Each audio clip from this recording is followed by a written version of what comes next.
On the day of our wedding anniversary, I found out I was pregnant. I slipped through the rain to the private lounge where Daryl was spending the evening, wanting to surprise him. Outside the door, through the gap left ajar, I heard him talking with his friends about a surprise he had planned for our wedding. Josephine still has no idea she's been sleeping with both of us. Every winter, I send my twin brother to take my place with her. Through the crack in the door, amid the roar of laughter, I caught sight of a man who looked almost identical to Daryl. Imagine the look on her face at the wedding when she sees that video of my brother on top of her. I clutched the pregnancy test results in my hand, ready to storm in and demand to know why he'd done this to me. But then I heard Daryl's voice again. Sarah's career has taken off. Josephine served her purpose. Sure, she lost her family and her career because of me, but I gave her a few good years of the high life. I'd say we're even. The casual indifference in his tone sent ice through my veins. A man who had done everything in his power to hurt me for the sake of another woman. I was done with him. And everything he had stolen from me, I would take back, every last piece. Inside the private lounge, the men kept egging each other on. Come on, Daryl, you've lost 3 rounds of dice in a row. You owe us something juicy. What's this big surprise you've got planned for Josephine at next week's makeup wedding? I stood outside the door, heart brimming with sweetness. 3 years since we'd signed the marriage certificate, and Daryl had been so consumed by work that the wedding kept getting pushed back. Now I was going to bring our baby along and finally make it complete.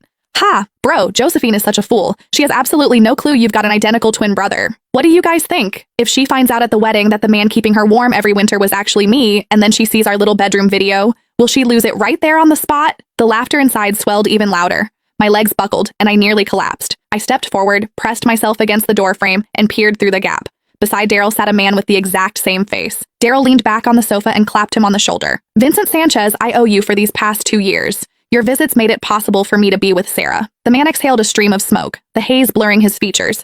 I don't get it, bro. Sarah was your college crush, so why'd you marry Josephine? Even in bed, she's boring as hell. I'm so sick of her. The men who usually greeted me with fawning smiles and called me Mrs. Sanchez were now leering and cracking vulgar jokes. I stood frozen, struck as if by lightning, unable to move, but the fury inside me burned hotter with every second. I drew a deep breath, gripped the door handle, and steeled myself to charge in and confront Daryl.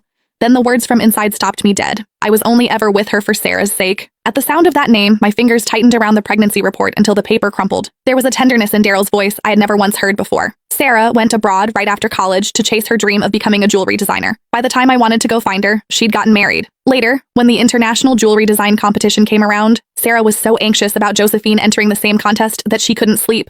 It broke my heart. I knew I had to help her. Gasps of admiration erupted around the room, everyone praising his devotion. I stood outside the door, and the memory of that accident years ago crashed over me. Cold sweat soaked through the back of my dress. The man on the sofa wore an expression of pride and tender indulgence. None of you would ever guess. I personally planned Josephine's car accident, so she'd miss the competition. Sarah sailed to victory using the designs I gave her. Josephine's so stupid. She even saw the winning piece afterward and said it looked familiar, but she never figured out I'd stolen her work.